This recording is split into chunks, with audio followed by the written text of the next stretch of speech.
Is Hillary Clinton fit to be president? I don't mean in her mental state, in her abilities, in her capabilities.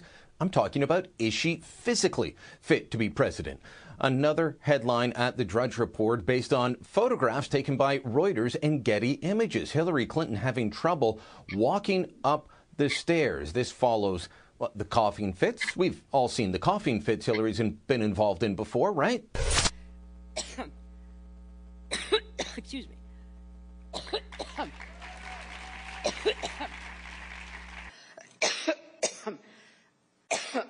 Excuse me.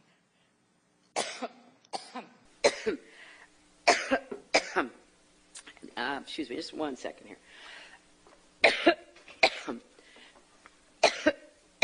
A lozenge. Before that, she's fallen at home. She's broken her elbow. She's not that old of a woman, but there are questions about whether her health is starting to fail. Ray Hurd joins me now to discuss this. Ray, this is something that, in my experience, is particular to Americans, is that presidential candidates often will go and have physicals and release the results before people vote. Hillary Clinton, there's a lot of questions about her health, Ray, but no real physical results out there yet. No bill of clean health from doctors. No, but I think the important thing to realize, Brian, is that Hillary Clinton, if she wins, and that is likely now, will be the second oldest elected president, 1 month younger than Ronald Reagan was when he won, when he was in late 69, age 69. Hillary will be close to that. And actually, Trump will be the oldest, but I don't think there's any doubt that he's physically fit. Hillary, I've been saying this on Twitter for a year now. Hillary's health, physical, and maybe even mental, is questionable. Donald Trump implied over the weekend, and you may have the clip, that she's mentally and physically unstable, to be polite about it. Well, let's play that clip now, because he was referring to comments she made. She was asked about the ongoing email controversy, and she continues to make it a controversy because the FBI decided not to indict her.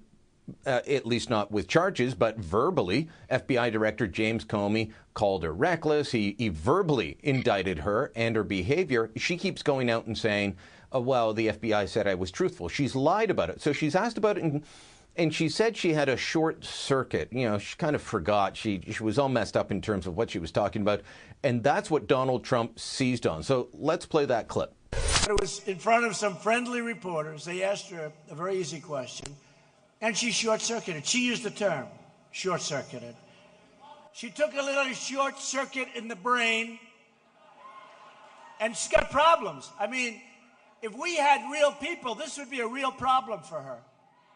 But I think that the people of this country don't want somebody that's going to short-circuit up here, okay? Not as your president. Not as your president. Now, Ray, I think that that's a valid criticism, whether it's coming from Donald Trump or anybody else. Do Americans want a president that's going to short circuit, in Hillary Clinton's own words, or have trouble walking upstairs, or have unexplainable, inexplicable coughing fits? And minor mini seizures on camera. I think these are legitimate questions, but there's a huge problem. The problem is with the American media. Except for Drudge and right-wing media, and it's not followed up by most, quote, mainstream right-wing media, this is not a story. Anything Donald Trump does or says is a huge story, always critically deconstructed and analyzed. So the American media, I think, has a responsibility when a presidential candidate who claims to be fit emotionally and physically cannot walk up the stairs someone has to find out what the problem is, because you don't want to elect someone president. And don't forget, Brian, most presidents, if they're not assassinated or die in office, serve 8 years, 2 4-year terms. So by the time, if Hillary wins, by the time she's finished, and if she survives 2 terms, she'd be nearly 80. So it's a legitimate issue. It is not being addressed by the New York Times, the Washington Post, even the Wall Street Journal, or the American networks, starting with what I call the Clinton News Network, CNN. They're giving her a free ride. Yeah, I think that, look, this picture is widely available. It's had some coverage, but not nearly enough. When it's photos taken by Reuters and Getty, these are wire services that most of the major news outlets have at least some access to. So they're able to show. Instead, it's mostly being spread around on Twitter with the Reuters stamp across it. And why was she having trouble walking up the stairs? What was this about? I'm sure they're going to try and explain it away, but I think it leads to greater questions about her health. And I'm wondering when she's going to go see that doctor, that government doctor, that I believe it's normally someone from a military medical center, to say, yep, clean bill of health, you're good to go. Yes, that should be done. And I think it's even more serious. On Twitter, there's a lot of speculation, and I want to say that word again. This is speculation only, but it may be justified. Why does Hillary usually wear a long coat, which I've said often looks like a carpet? Why does she wear a long coat, and why does she wear such baggy pantsuits? And that could be to conceal adult diapers. She may have a problem there. She has to have a reason for dressing that way. It could have been all kinds of medical. If it's a medical issue, Ray, there could be all kinds of things beyond adult diapers. I remember interviewing Dick Cheney several years ago after he left office as vice president, and he had his suits specially made to hold all his different heart devices that kept him going. So it's a valid question to speculate. I'm not sure I'd immediately go to adult diapers. And don't forget, Brian, I'm not a neurosurgeon, although my brother-in-law is. These disabilities we've seen, the coughing fits, the falling down the stairs, having to be helped up the stairs, they could be related to brain problems. There's often a connection between physical, like people who shake, and that's an indication of brain problems. Her hands have been shaking too.